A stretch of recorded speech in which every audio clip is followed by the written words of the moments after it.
You are watching Grace Television.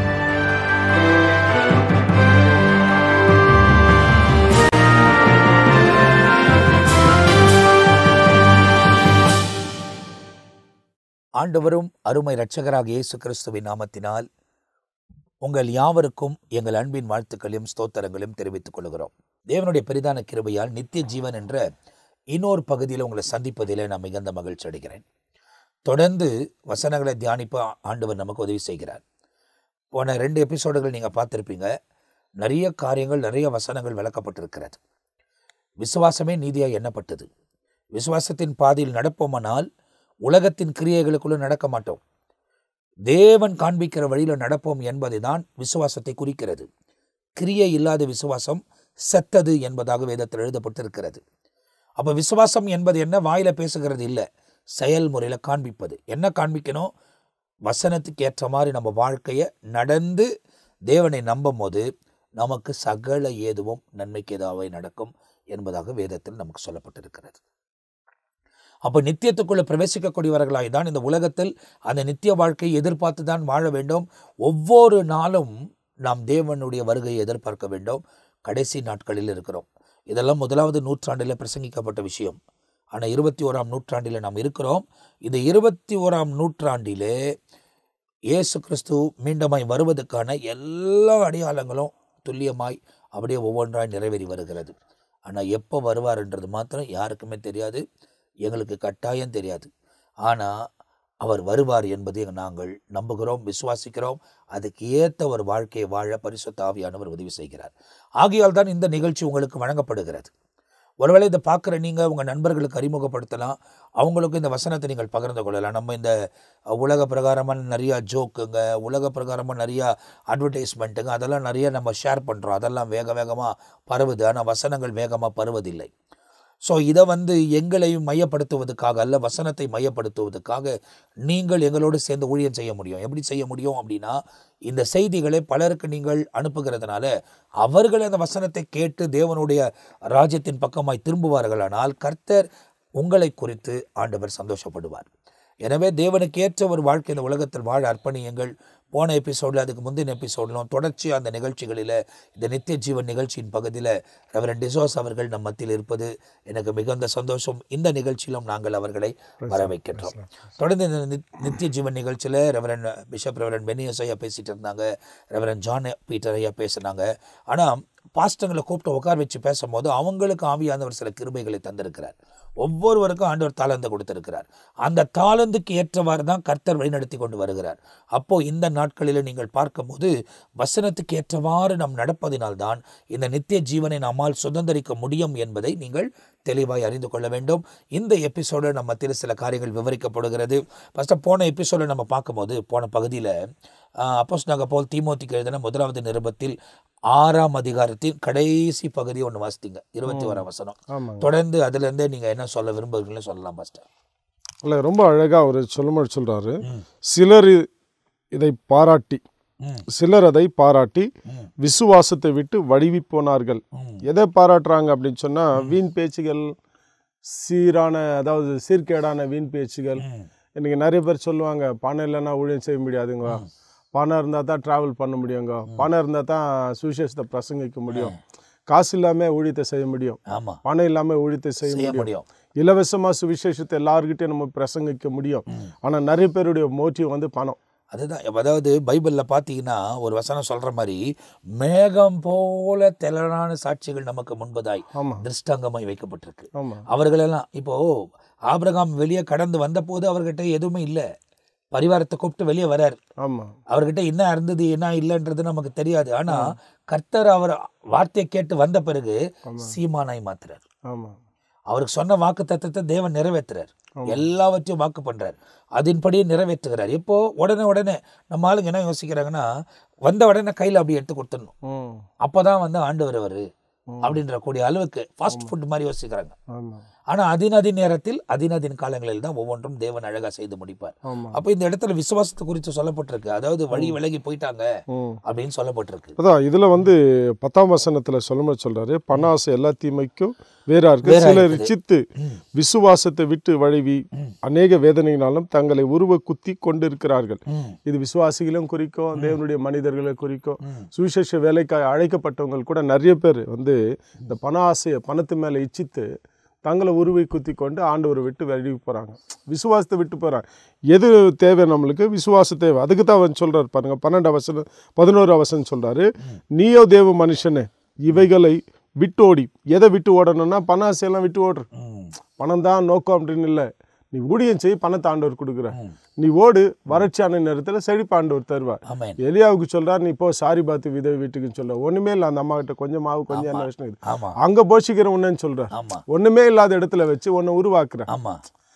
அந்த ஒரு வார்த்தைக்கு அவங்க கீழ்பஞ்சதுனால பஞ்சகாலம் தீர மட்டும் அவங்க வீட்டுல எண்ணெய் 3 வருஷம் 6 மாசம் அவங்களுக்கு எண்ணெய் குறைஞ்சு போல, மாவு குறைஞ்சு போல. டேட்டோட சொல்றீங்க பாரு, அதான் முக்கியம். பஞ்சகாலம் தீர முட்டைனா எவ்வளோன்னு யோசிப்பாங்க. ஏன்னா பைபிள்ல இருக்கு, அதெல்லாம் படிக்கிறது இல்லையா இவங்க. ஆமா. இப்போ 3 வருஷம் 6 மாசம், அந்த அளவுக்கு 3 வருஷம் 6 மாசம் எவ்வளவு பெரிய விஷயம். ஆண்டவர் நீ போடா அப்படின்னு சொன்னாரு. அது கரெக்டாக அங்கே போனாரு. அங்கே வச்சிருந்து இந்த அம்மா அங்கே ஸ்டேட்மெண்ட் கொடுக்குறாங்க, கொஞ்சம் தான் எனக்கு கொஞ்சமாக, அதில் ஒன்று எனக்கு ஃபஸ்ட்டு கொடுன்னா நான் சாப்பிட்றாரு, பிளஸ் பண்ணுறாரு அந்த வீட்டை. ஒரு தேவ மனுஷன் எங்கே இருக்கிறான்னா அந்த வீடு ஆசீர்வதிக்கப்படும். தேவனுடைய வார்த்தைக்கு எலியா கீழ்பட்டு போனபடினால இவரும் ஆசீர்வதிக்கப்பட்டாரு, அந்த அம்மா ஆசீர்வதிக்கப்பட்டது, அந்த குழந்தை ஆசீர்வதிக்கப்பட்டது. அடுத்து அவங்க 2 உயிர்களும் பாதுகாக்கப்பட்டது. அதான் போன எபிசோடில் ஒரு விஷயம் பேசுனீங்க, அது நான் அப்படியே நம்ம அந்த எபிசோடு முடிச்சதுனால அது இது பண்ண முடியல. இந்த எலிசாவின் காரியத்தை நீங்கள் சொன்னீங்க, அதாவது நம்ம தொடர்ந்து நீங்கள் சொல்கிற வசனத்துக்கு வந்துடுவோம். ஆனால் இந்த இடத்துல எலிசாவின் காரியத்தை சொன்னீங்க. எலிசாவின் காரியம் சொல்லும் போது அந்த நாகமானின் குஷ்டரோகம் அவருக்கு நீங்கினது, அந்த இடத்துல அந்த அற்புதம் நடந்ததாக பைபிளில் நமக்கு சொல்லப்பட்டிருக்கு. அப்போ அதான் சொல்லப்பட்டிருக்கு. அப்போது அந்த விஷயத்தை நான் கொஞ்சம் சற்று ஆழமாக சில நாட்களுக்கு முன்னே யோசித்து பார்த்தப்ப அவர் அவரை போன்றார், வானான்றார். அதாவது கேசி சொல்றான், அவர் காணிக்க கொண்டு வந்திருக்கிறார், வானா எடுத்துன்னு போக சொல்லுன்ட்டார். எடுத்துன்னு போக சொல்லிட்டோன்னே இப்போ அவன் போய் குணமாயிட்டு வரான். ஃபர்ஸ்ட் முணுமுணுக்கிறான். ஃபஸ்ட்டு எலிசா சொல்லும் போது, ஏன் எங்கள் ஊரில் எதுவும் குளம் இல்லையா, எங்கள் ஊரில் நான் குளிக்க முடியாதாம்மா, அது இல்லாதானே இங்கே வந்தேன் நான் அப்படின்றாங்க. கோவமாக தான் போகிறாரு. அப்போ நடுவில் அவனோடு கூட இருக்கிற வேலைக்காரன் அவர் ஏதோ சொன்னார், ஒரு வாட்டி கீழ்பஞ்சு தான் பாருங்களேன், ஒரு வாட்டி ட்ரை பண்ணி தான் பாருங்களேன் அப்படின்றாங்க. அப்போ அவர் போகிறார். ஒரு முறை உள்ளே போய் வரும்போது எதனா கொஞ்சம் மாறிப்பான்னு ஒன்றுமே மாறல, 2-3 முறை மாறினாவும் ஒன்றும் மாறல. ஒரு வேளை சொன்னவன கூட முறைச்சிருந்துக்கலாம் அவர்.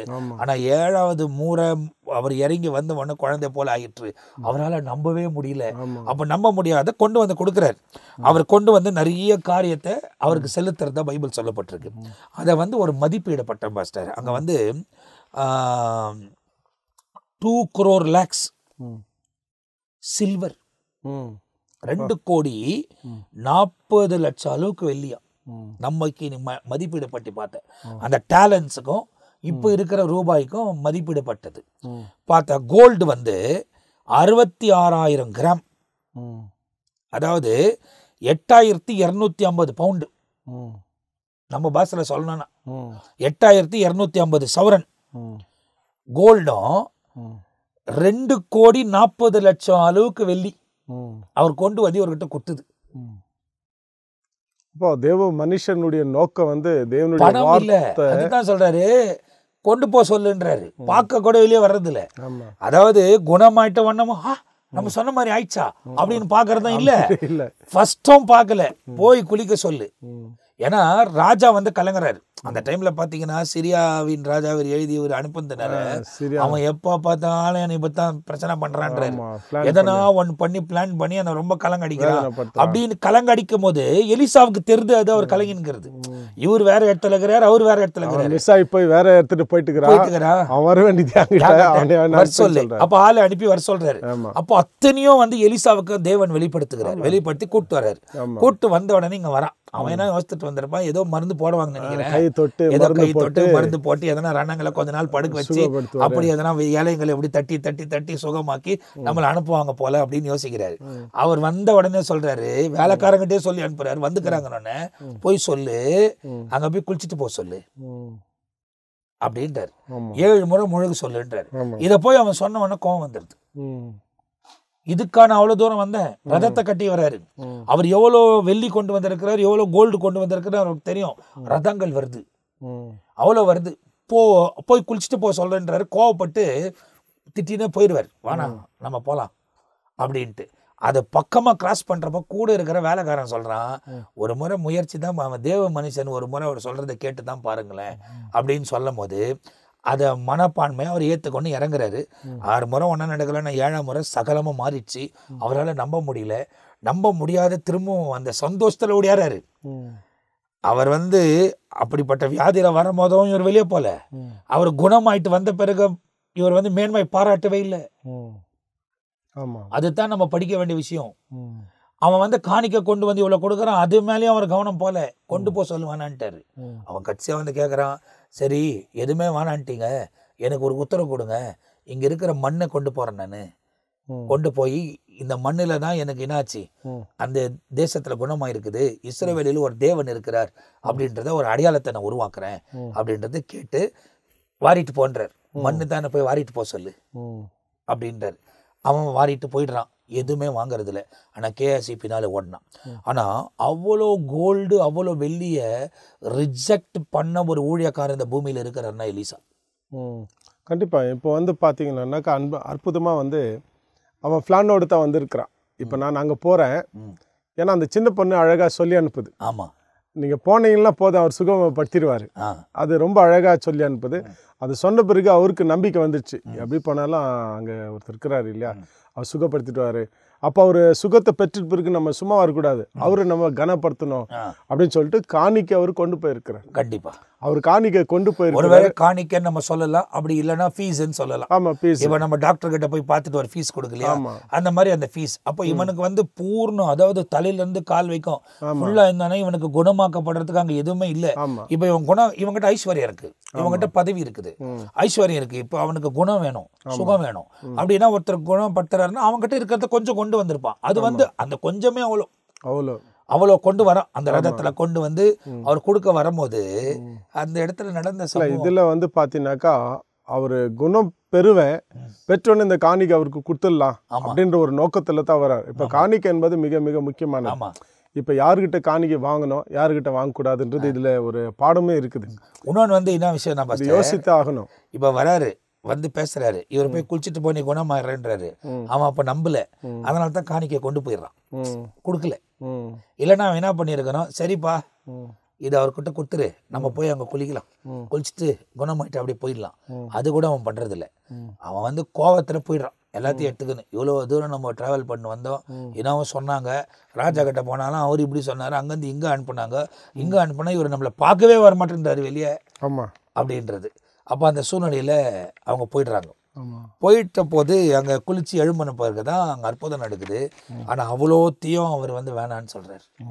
இல்லை, இப்போ இன்னைக்கு இருக்கிற காலகட்டம் பார்த்தீங்கன்னாக்கா யார்கிட்ட எது யார் என்ன கொடுத்தாலும் ஊழியக்காரங்க வாங்கவும் கூடாது. யார்கிட்ட வாங்கணுமோ அவங்ககிட்ட மட்டும்தான் வாங்கணும். கண்டிப்பாக. இப்போ சுகம் பெற்றுச்சு, அவருக்கு சுகத்தை கொடுத்துட்டாரு, ஆண்டவர் சுகத்தை கொடுத்தாரு, இவர் வார்த்தையை ஆண்டவர் பயன்படுத்தினார். சரி, அற்புதம் நடந்துச்சு. அவர் காணிக்கை கொடுக்கும் பொழுது ஆண்டவர்கிட்ட கண்டிப்பாக ஒரு தேவ மனுஷன் கேட்டாகணும், வாங்கட்டோமா காணிக்கை, வாங்கக்கூடாதா அப்படின்றது. ஏன்னா இவர் யார் என்று சொன்னால் வேறு தேசத்தை சேர்ந்தவர், சீரியா ராஜாவின் படைத்தலைவனாகிய நானுமா வேறு தேசத்தை சேர்ந்தவர். இது பணம் வேறு தேசத்துக்கு சொந்தமானதாக இருக்கிறது, அவர் வணங்குற தெய்வமும் வேறவா இருக்கிறது. ஆனால் அப்பேற்பட்டது ஒருவேளை தீட்டுப்பட்டதாக கூட இருக்கலாம், அதை கூட கொண்டு வந்திருக்கலாம். அதை கொண்டு கொடுக்கும் பொழுது இவர் வேண்டான்னு கூட சொல்லியிருக்கலாம். ரெண்டாவது ஒரு தேவ மனுஷனுடைய எண்ணம் நோக்கம் எங்கே இருக்கணும்னா இயேசுவை மட்டும் மகிமைப்படுத்தணும், அவரை மட்டும் மேன்மைப்படுத்தணும், அவருக்கு மட்டும் மகிமையை செலுத்தக்கூடியவனாக இருக்கணும். இதை தான் இந்த இடத்துல எலிசா செய்கிறார். சரி, தேவனை மட்டும் கனப்படுத்துகிறாரு, தேவன் மட்டும்தான் உயர்ந்தவர், அவர் தான் அற்புதங்களை செய்கிறவர் அப்படின்னு அவர் ஆண்டவரை மட்டும் உயர்த்தி இந்த இடத்துல பிடிக்கிறார். அதுக்கு தான் என்ன சொல்கிறார், உன் பணம் எனக்கு வேணாம், போப்பா எடுத்துக்கணும் அப்படின்னு சொல்கிறார். ஏன்னா இவன் போயிட்டு உலகத்துக்கு அந்த தேசத்துக்கு சொல்லணும், நான் அங்கே போனேன், என் தெய்வம் அந்த இஸ்ரவேலின் தேவன் இலவசமா பணம் கொடுத்து நான் சுகத்தை பெற்றுக்கொள்ளல. அதுதான் இந்த இடத்துல பார்த்தீங்கன்னா ஒரு வார்த்தை நான் சொல்கிறேன், ஃபெய்த், விசுவாசம் தான் அவனை சுகத்துக்குள்ளே கொண்டு வருது. அந்த விசுவாசம் அவருக்குள்ளே இருந்ததுனால தான் இந்த எலிசா மரித்த பிறகும் அந்த இடத்துல கொண்டு போய் ஒருத்தனை செத்துட்டவனை போடும் போது அவன் உயிரோடு எழும்புனா அப்படின்றது சொல்லுது. அவ்வளோ ஒரு ஃபெய்த்ஃபுல்லாக அந்த டைமில் வாழ்ந்துருக்கிறாங்க பாஸ்டர். இல்லை, இதில் இந்த ஒரு பகுதி எனக்கு ரொம்ப அற்புதமானது ஞாபகம் வருது. ஆண்டவர் சொல்கிற காரியத்தை நான் சொல்கிறேன். எலிசாவை பற்றியும் நாகமானை பற்றியும் இயேசு கிறிஸ்து சொல்லுவார். எலிசா, அதாவது நாகமான் வாழ்ந்த காலத்தில் நிறைய குஷ்ரோகிகள் இருந்தாங்க. ஆனால் ஒரே ஒரு நாகமான் மட்டும்தான் விசுவாசித்து ஆண்டவர் இடத்துல அற்புதத்தை பெற்றுக்கொண்டார். இயேசு கிறிஸ்து அதை பாயிண்ட் பண்ணி சொல்கிற ஒரு இடத்துல. அப்போ அது மாதிரி நிறைய பேருக்குள்ள விசுவாசம் இல்லை. விசுவாசம் இல்லாதனால தான் சுகத்தை பெற்றுக்கொள்ளலை. 10 குஷ்ரோகி வந்தாங்க, அவங்க விசுவாசத்தோடு வந்தாங்க. ஆண்டவர் கூப்பிட்டாங்க. ஆண்டவர் சொன்னால் போங்க, உங்களை ஆசாரியர்கிட்ட காண்பிந்தன்னு சொன்னார். போகிற வழியிலே அவங்க சுகப்பெற்று போனாங்க அப்படின்னு சொல்லிட்டு பைபிளில் ரொம்ப அழகாக சொல்லுது. ஆனால் இந்த மனுஷன் கர்த்தருடைய மனுஷனை நம்பி நேராக வராரு. கர்த்தருடைய மனுஷன் வார்த்தையை மட்டும் தான் சொல்கிறாரு. அந்த வார்த்தையினால அவர் சுகத்தை பெறாரு. ஆனால் கர்த்தருடைய மனுஷனுக்கு காணி கொடுக்கணும்னு பிளான் பண்ணுறாரு. அதை கர்த்தருடைய மனுஷன் வேண்டாம் சொல்லிட்டு, நீ போயிட்டு ஆண்டவரை மகிமைப்படுத்து, ஆண்டவருடைய காரியத்தை சொல்லு உலகத்துக்கு. ஒரு இடத்துல ஒரு வியாதி உள்ளவனை ஆண்டவர் சுகப்படுத்துவார். சுகப்படுத்த உடனே அந்த பிசாசு பிடிச்ச உடனே சுகப்படுத்துறாரு. அவன் ஆண்டவரே நான் உன்னை பின்பற்றி வர விரும்புகிறேன்னு சொன்னேன்னு ஆண்டவர் சொல்கிறாரு. தேவன் உனக்கு இறங்கி எதை செய்தாரோ அதை போய் ஊருக்கு சொல்லு. அதுக்கு தான் இவங்ககிட்ட என்ன பண்ணுறாரு, எதுவுமே வாங்காது, நீ போய் சொல்ல வேண்டியது ஆண்டவரை போய் சொல்லு, அவருக்கு மேன்மையை கொண்டு வான்றது. சிரியா தேசத்துக்கு ஒரு வார்த்தை சுவிசேஷகனாகவே அவர் அனுப்புகிறார். பைபிளில் சொல்லுது, தெக்கப்போலியான்ற ஒரு நாட்டுக்கே அவன் சுவிசேஷத்தை போய் சொன்னான். அதே மாதிரி இந்த சீரியா தலைவனுக்கு அதுதான் சொல்லி அனுப்புகிறேன், நீ போ. அவன் ஒரு காரியத்தை ரிக்வெஸ்ட் பண்ணுறான், நான் ஏற்கனவே ஒரு கடவுளை வணங்கி நின்றேன், அதை நான் இப்போ மட்டும் வணங்கிடுறேன், அதுக்கு மறுபடியும் நான் உங்கள் தெய்வத்தை வணங்குறதுக்கு அந்த ஒரு சூழ்நிலை எனக்கு உருவாகும்னு சொல்லிட்டு அந்த இடத்துல தான் அவன் புறப்பட்டு போகிறதா பைபிளில் சொல்லுது. ஆனால் இந்த இடத்துல பார்த்தீங்கன்னா கேயாஸ் பணத்து மேலே ஆசைப்பட்டு போய் பணத்தை வாங்கிட்டான் அப்படின்னு சொல்லிட்டு பைபிளில் சொல்லுது. அதுதான் ஆண்டவர் அந்த இடத்துல தீமோத்திக்கு எல்லா தீமைக்கும் வேறா இருக்கும். ஆமாம், பணம் தேவையில்லைன்னு சொல்லலை, ஊழியத்துக்கு பணம் தேவை. எப்பப்போ பணம் தேவையோ அப்பப்போ கரெக்டாக கொடுப்பார். இப்போ ஒரு ஊழியத்தை கொடுக்குறாருன்னா ஆண்டவர் அந்த ஊழியத்தை நிறைவேற்றத்துக்கு பணத்தை கண்டிப்பாக அன்றன்றுள்ள ஆகாரத்தை எங்களுக்கு அன்னன்னைக்கு தருவார் மாதிரி. ஆமாம், தருவார். அந்த நாளுக்கான தேவையை கர்த்தர் தருவார்.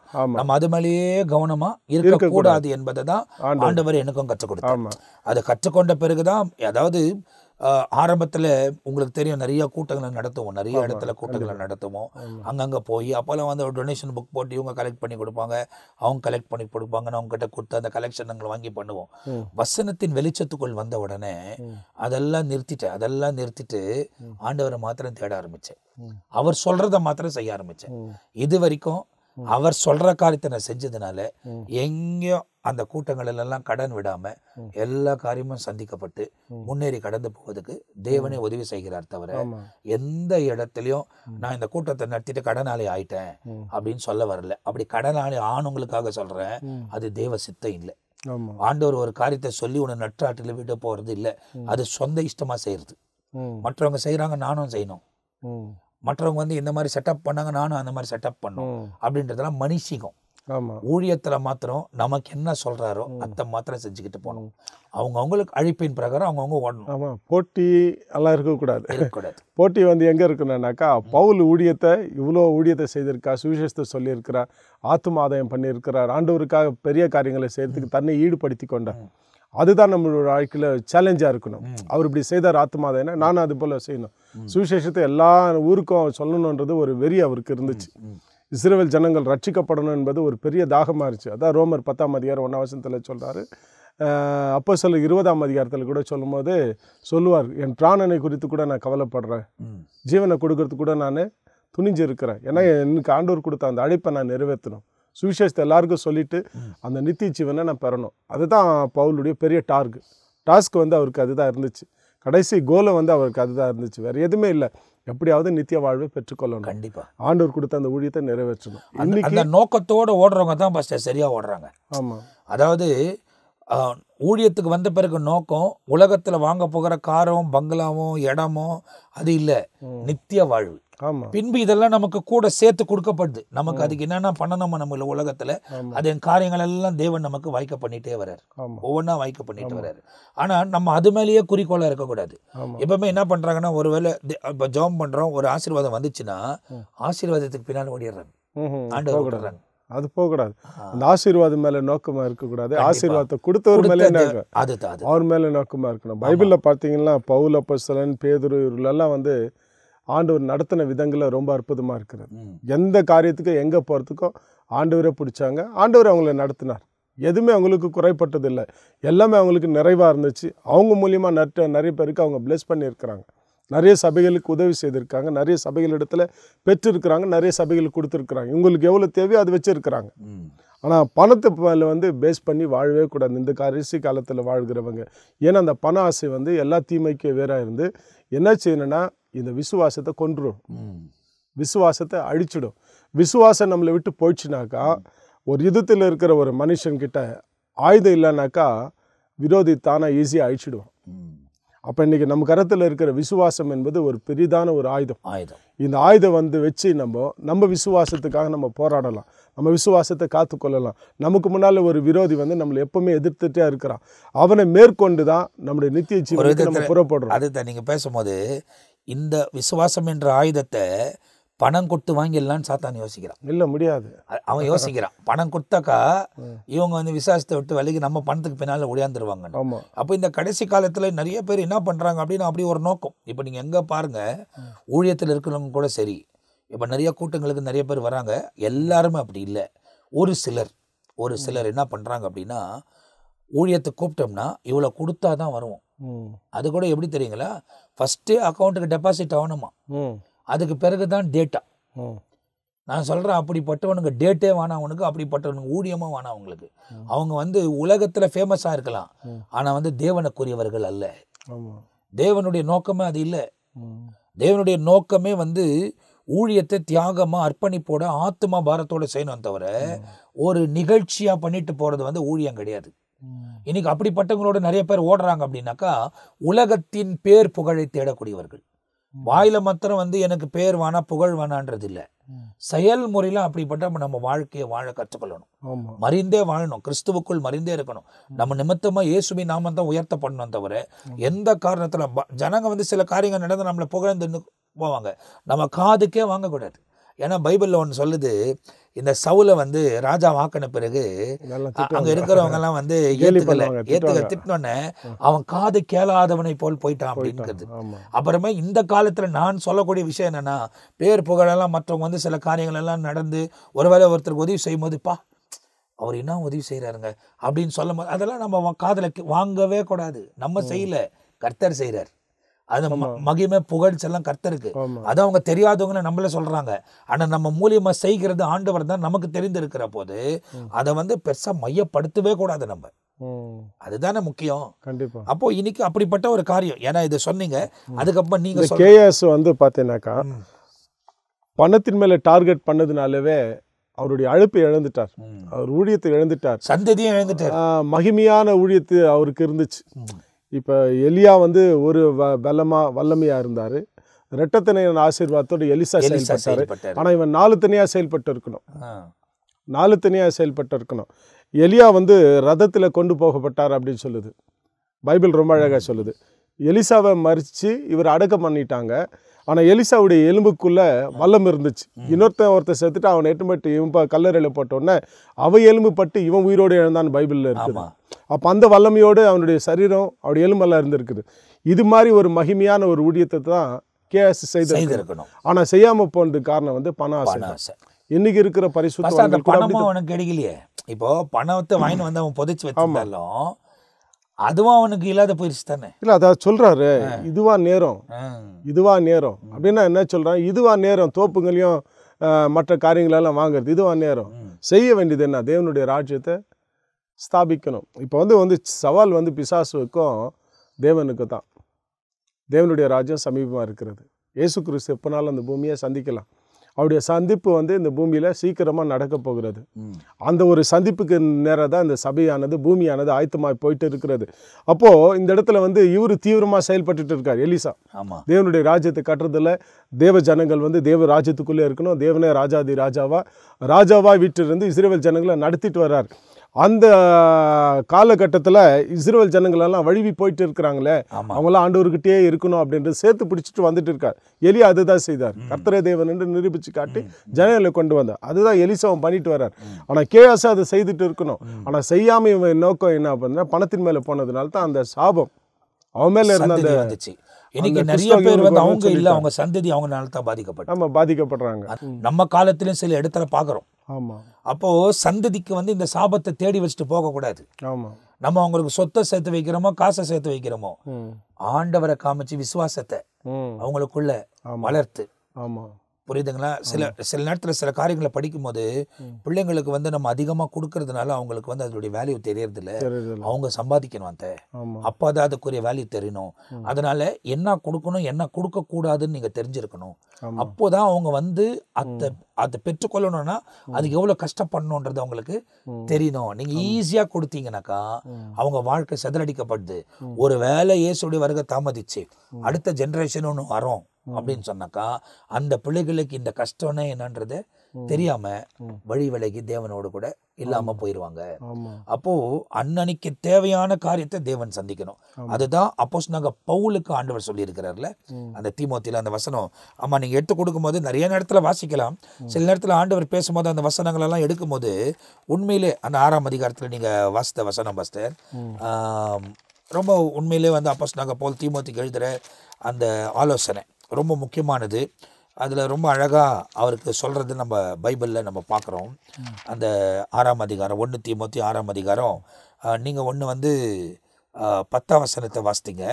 அதே மாதிரி 21ஆம் வசனம் 21ஆம் வசனம். இன்னைக்கு பாராட்ட வேண்டியதே பாராட்டுறது இல்லை, எதை பாராட்டணுமோ அதை பாராட்டுறாங்க. பணத்தை தான் மேயப்படுத்தி மேன்மைப்படுத்திட்டு இருக்கிறாங்க. உதாரணம் பார்த்தீங்கன்னாக்கா ஆபிரகாம் தேவனை விசுவாசித்து நீதிமானாக்கப்பட்டான். ஆபிரகாமின் சந்ததி எல்லாம் அதே விசுவாசத்தின் கோர்வையில் வரணும் என்பது தான் ஆண்டவருடைய விருப்பம். ஏன்னா அந்த சந்ததியை தனக்குன்னு பிரிச்செடுத்து அந்த சந்ததிக்கு தானே ராஜாவாக இருக்கணும், அந்த சந்ததி தன்னுடைய ராஜ்யத்துக்கு கீழே இருக்கணுன்றது ஆண்டவருடைய விருப்பம். 1 சாமுவேல்ல ஆண்டவர் ராஜா வேண்டாம், எங்களுக்கு ஒரு ராஜா வேண்டும்ன்ற போதே ஆண்டவர் வேதனைப்பட்டிருக்கார், ஃபீல் பட்டிருக்கார், என்னத்தை தள்ளிட்டாங்கன்னு ஃபீல் பண்ணுறாரு. அப்போ அவருடைய கண்ட்ரோலுக்குள்ளே, அவருடைய தலைமை கீழே, அவருடைய வழிநடத்தலுக்குள்ளே, அவருடைய போஷிப்புக்குள்ளே, அவருடைய பாதுகாப்புக்குள்ளே இருக்கணுன்றது ஆண்டவர் விரும்பினார். ஆனால் இந்த ஜனங்கள் என்ன பண்ணாங்கன்னா ஆபிரகாமுக்கிட்ட இருந்த அந்த விசுவாசம் இவங்களுக்குள்ளே இல்லாமல் போயிடுச்சு. எப்படி போச்சுனாக்கா அது பாதிலே போச்சு. இந்த 40 வருஷம் வனாந்திரத்தில் அவங்கள கொண்டு வராரு. எகிப்தை விட்டு வெளியே கொண்டு வரும் பொழுதுலேருந்து அவரிடத்தில் ஆண்டவர் எதிர்பார்த்தது அந்த விசுவாசத்தை தான் எதிர்பார்த்துட்டு வர்றார். ஆனால் அநேக பேர் விசுவாசிக்கல ஆண்டவர். இதை வந்து எபிரேயரில் சொல்லி வருவார். எபிரேயர் நிருபத்தான் சொல்லும் பொழுது ரொம்ப அழகாக சொல்லுவார். 4ஆம் அதிகாரத்தில் சொல்லும் பொழுது ரொம்ப அழகாக சொல்கிறாரு. 4ஆம் அதிகாரம் 1ஆம் வசனத்திலேருந்து ரொம்ப அழகாக கோடிட்டு காண்பிக்கிறார். எப்படி சொல்கிறாருனாக்கா, ஆனப்படியினால் அவர்களுடைய இளைப்பாறுதலில் பிரவேசிப்பதற்கு ஏதுவான வாக்குத்தத்தம் நமக்கு உண்டாயிருக்க உங்களில் ஒருவனும் அதை அடையாமல் பின்வாங்கி போவானாக காணப்படாதபடிக்கு பயந்திருக்க கடவும். இது வந்து இப்போ பிரசன்ட் இருக்கிற சபைகளுக்கு சொன்னோர பின்வாங்கி போயிடாதீங்க. ஏன்னா அந்த கானான் தேசத்தை நோக்கி பழைய ஏற்பாட்டு விசுவாசிகள் புறப்பட்டு போனாங்க. இன்றைக்கி நம்ம பரம கானானை நோக்கி நித்திய ஜீவனை சுதந்திரிக்கிறதுக்காக இயேசுவை பின்பற்றி நம்ம போயிட்டு இருக்கிறோம். அதுக்கு அவர் சொல்லிட்டு கீழே சொல்கிறாரு, ஏனெனில் சுவிசேஷம் அவர்களுக்கு அறிவிக்கப்பட்டது போல, மோசே மூலியமாக அவர்களுக்கு சுவிசேஷம் அறிவிக்கப்பட்டது போல, தேவனுடைய பிரமாணங்கள் கட்டளைகள் அவர்களுக்கு அறிவிக்கப்பட்டது போல நமக்கும் அறிவிக்கப்பட்டது. இன்றைக்கி நம்மளுக்கும் சுவிசேஷம் முன்னோர்கள் மூலியமாக பரிசுத்தவான்கள் மூலியமாக நம்மளுக்கு அறிவிக்கப்பட்டிருக்கிறது. ஆனால் கேட்டவர்கள் விசுவாசம் இல்லாமல் கேட்டபடினால், இங்கே கூட ஃபெய்த்தை தாங்க கொண்டு வர. ஆமாம். அப்போ விசுவாசம் இல்லாமல் அவங்க ஏன்னா தானமாக வசனத்தை கேட்டாங்க. எங்கள் அப்பா ஆபிரகாமே, எங்கள் அப்பா மூலியமாக நாங்கள் எப்படியோ பரலோகத்துக்கு போயிடுவோம், எங்கள் அப்பா ஆபிரகாமே எனவே கானான் தேசத்தை அவருக்கு வாக்குத்தத்தம் கொடுத்துருக்காரு, எனவே அவர் மூலியமாக அவருடைய நிழலில் நாங்கள் போய் சுதந்திரிப்போம். ஆனால் இவங்க தனிப்பட்ட விதத்தில் விசுவாசிக்கலாம். ஆமாம். அப்போ விசுவாசம் இவங்களுக்குள்ளே இல்லாதபடினால்தான் இவங்க கானானுக்குள்ளே போகாமல் இந்த 40 வருஷத்தில் சுற்றி அங்கே வனாந்தத்தில் சேர்த்து போனாங்க. இதுக்கு காரணம் கூட விசுவாசம் இல்லாமல் போனது தான் காரணம். கீழே வசனத்தில் சொல்லுது, கேட்டவர்கள் விசுவாசம் இல்லாமல் கேட்டபடினால் அவர்கள் கேட்ட வசனம் அவர்களுக்கு பிரயோஜனம் படவிடலை. அப்படின்னால தான் சொல்கிறாரு, விசுவாசித்தவர்களாகிய நாமும் அந்த இளைப்பாறுதல் பிரவேசிக்கிறோம். விசுவாசிக்கிறவர்கள் தான் பிரவேசிக்கிறோம். விசுவாசிக்காதவங்க பிரவேசிக்கல. எகிப்தை விட்டு வந்த 2 வாலிபர்கள், நிறைய பேர் வந்தாங்க, 6 லட்சத்துக்கு மேலே புருஷன். 2 வாலிபர் காலை போய் யோசுவா மட்டும் கானானுக்குள்ளே போயினாங்க. மற்றவங்க எல்லாரும் சுற்றி செத்து போனாங்க. அங்கே வனாந்திரத்தில் பிறந்தவங்க தான், புதுசாக பிறந்தவங்க தான் அந்த கானானுக்குள் போனாங்க சொல். அப்போ ஆண்டவர் எதிர்பார்த்ததுன்னா ஃபஸ்ட்டு குழுவாக இருந்தாலும் விசுவாசத்தை எதிர்பார்த்தாரு, செகண்ட் குழுக்குள்ளே விசுவாசத்தை எதிர்பார்த்தாரு, நமக்குள்ளவும் விசுவாசம் அதே தான் எதிர்பார்க்கிறேன். அது இருந்தால் மட்டும்தான் அந்த இளைப்பாறுதலுக்குள்ளே போக முடியும்ன்றதை இங்கே சொல்கிறார். அப்போ அதுதான் இங்கே தீமோத்தேயுக்கு சொல்கிறாரு, இன்றைக்கி நிறைய பேர் வந்து விசுவாசத்தை விட்டுட்டாங்கப்பா, வழிவு போயிட்டாங்க. ம். ஏன்னா பண ஆசை மேலே. பைபிளில் பார்த்தீங்கன்னாக்கா பிசாசு வந்து பயங்கர டார்கெட் பண்ணது இந்த 3 காரியம்தான். ஆமாம். மத்திய 4ஆம் அதிகாரம், லூக்கா 4ஆம் அதிகாரத்தில் இந்த 3 வந்து ரொம்ப என்டர்டெயின்மெண்ட்டாக பண்ணிடுறான். இதை வந்து ரொம்ப பெருசாக காட்டுறான். இது ரொம்ப மகிமை போல், இதுதான் நிலைத்து நிற்கும் அப்படின்ற மாதிரி காட்டுறான். பணம் இருந்தாலும் சரி, மகிமையாக இருந்தாலும் சரி, ஒர்ஷிப் பண்ணுறதுனாலும் சரி, இந்த 3 காரியத்தை அந்த இடத்துல சொல்லுது. பெண் ஆசை, மண் ஆசை, பொருளாசை, 3Gன்னு சொல்லுவோம். இந்த 3G வந்து ரொம்ப முக்கியமானது. கோல்டு, கேலு, க்ளோரி. இந்த 3 காரியம் வந்து பிசாசு ரொம்ப அழகாக என்டர்டெயின்மெண்ட் பண்ணிகிட்டே இருப்பான். ஆனால் நிறைய நேரத்தில் வந்து நிறைய பேர் பலவீனம் ஆடுறாங்க. இல்லை மாதிரி நிறைய பேர் தோத்துடுறாங்க. ஆரம்பத்துலேருந்து இன்ன வரைக்கும் பிசாசு மாதிரி பார்த்தீங்கன்னாக்கா டேலண்ட் வேறு யாரும் இல்லை. ஏன்னா அவனுக்கு ரொம்ப பெரிய வயசு, ரொம்ப வயசானவன். ஏன்னா ஃபஸ்ட்டு இந்த உலகத்தை மனுஷர்களை படைக்கிறதுக்கு முன்னால் அவனை படித்து வச்சிருக்கிறார் ஆண்டவர். ஆனால் ரொம்ப வயசானவன். யாருக்கு எப்படி இப்படி தள்ளணுன்றது அவனுக்கு ரொம்ப அழகாக, அதில் ரொம்ப அனுபவம் உள்ளவன். ஏன்னா ஏசப்பாவே அந்த இடத்துல ரொம்ப சேலஞ்ச் பண்ணுறான். ஆமாம். அவரே தள்ளுறதுக்கு அவன் முயற்சி பண்ணியிருக்கிறான். அப்போ நம்மளாம் ஏமாத்துறோம்.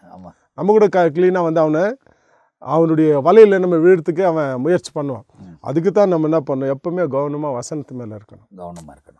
கொஞ்சம் வசனத்தை விட்டு வழுவி போகிற மாதிரி அவன் பிளான் பண்ணுவான். பண ஆசை கொடுப்பான், உலக ஆசை கொடுப்பான், உலகத்தினுடைய காரியங்களை நமக்குள்ளே தேடி பண்ணிகிட்டே இருப்பான். அப்போ அதில் வந்து கவனமாக இருக்கணும். கொஞ்சம் கவனக்குறைவாக இருந்துச்சா நம்ம கண்டிப்பாக கீழே விழுந்துருவோம். அதுதான் பவுல் வந்து ரொம்ப கவனமாக நடந்திருக்கிறேன். எல்லாத்தையும் அனுபவிக்கிறதுக்கு எனக்கு பிளான் இருக்குது, இப்போ ஐடியா இருக்குது, ஆசை இருக்குது. ஆனால் எதுக்குமே நான் அடிமை ஆக மாட்டேன். ஏற்கனவே இருந்துட்டேன், அடிமையாக இருந்துட்டேன். மறுபடியும் நான் அடிமையாக இருக்கிறதுக்கு நான் விரும்பலைன்றது ரொம்ப அழகாக வந்து தெளிவாக இருந்தார். இப்போ ஏற்கனவே அடிமையாக இருந்தவர் மோசஸ் வந்து ரொம்ப அடிமையாக இருந்தார். பார்வோன் குமார்த்தி இருந்து உலகத்தினுடைய சந்தோஷத்தில் ரொம்ப இன்பமாக இருந்தார். ஆனால் அது வேணாம், துன்பத்தை அனுபவிக்க தேவ ஜனங்களோடு நான் தெரிஞ்சுக்கணுன்னு இனி வரும் பலன் மேலே நோக்கமாக இருந்தார். நம்முடைய நோக்கம் எல்லாம் வந்து இனி வரும் பலன், அந்த நித்திய ஜீவனை பெறணும். அதுக்கு நமக்கு தேவையானது ஃபெய்த். அந்த விசுவாசத்தை வந்து நம்ம விட்டு விடவே கூடாது. விசுவாசம் எழுந்துட்டோம்னாக்கா எல்லாத்தையும் நம்ம எழுந்துட்டோம்னு அர்த்தம். அப்போது இந்த நிகழ்ச்சியில் நீங்கள் பாருங்கள், விசுவாசத்தை குறித்து தொடர்ந்து பேசப்படுகிறது. விசுவாசத்தினால நீதிமானாக்கப்பட்டான், விசுவாசத்தினால அவர் நீதிமான் எண்ணப்பட்டார். அப்போ அதில் தொடர்ந்து நம்ம போயிட்டு இருக்கிறோம். இன்னும் ஏராளமான காரியங்கள் இருக்குது. ஆனால் இந்த எபிசோடில் கொண்டு வர முடியலனாலும் அடுத்த பகுதியில் நாங்கள் கொண்டு வர விரும்புகிறோம். ஆகையால் விசுவாசம் என்பது கிரியையோட தேவன் சொல்லுகிற அந்த வார்த்தையின்படி நம் நடந்து முன்னேறி கடந்து போகும்போது உண்மையாகவே தேவன் பெரிய காரியங்களை செய்வார். அந்த நித்திய வாழ்க்கைக்குள்ளே தேவனோடு கூட பிரவேசிக்க போகிறோம். ஆக்கினி தீர்ப்பு அடையாத நித்திய ஜீவனுக்குள்ளே பிரவேசிப்போம். இந்த எபிசோடு இன்னும் நிறைய காரியங்கள் இருக்குது. ஃபஸ்ட்டு பேசிக்கிட்டே இருந்தால் வசனத்தை போதிக்கலாம், நேரம் போகிறதே தெரில. ஆனால் இதுக்கு ஒரு நேரம் இருக்கிறதுனால நம்ம அடுத்த எபிசோடில் மீதியான காரியங்களை பார்ப்போம். ரொம்ப ஆசீர்வாதமாக இருந்துச்சு. உங்கள் நேரத்தெல்லாம் ஒதுக்கி எங்கள் நடுவில் இந்த நாட்களில் இருந்ததுக்காக ரொம்ப சந்தோஷம். நீங்களும் இதை பாருங்கள், இதை பார்க்குற நீங்கள் மற்றவங்களுக்கு ஷேர் பண்ணுங்கள், வசனத்தை கேளுங்க, வசனத்துக்கு ஏற்ற மாதிரி வாழுங்க. இந்த உலகத்தின் காரியங்களின் மேலே நோக்கமாக இல்லாமல் உலகத்தில் வாழ்ந்து கொண்டிருக்கிற நாம் வரப்போகிற அந்த நித்திய வாழ்க்கையை எதிர்பார்த்து வாழ்வோம். நிச்சயமாய் தேவன் தம்முடைய மகிமை உங்கள் வாழ்க்கையில் விளங்க பண்ணுவார். அடுத்த பகுதியில் உங்களை சந்திக்கிற வரை நாங்கள் உங்கள்கிட்ட விடை பெறுகிறோம். கர்த்தர் உங்களை ஆசீர்வதிப்பாராக. ஆமேன்.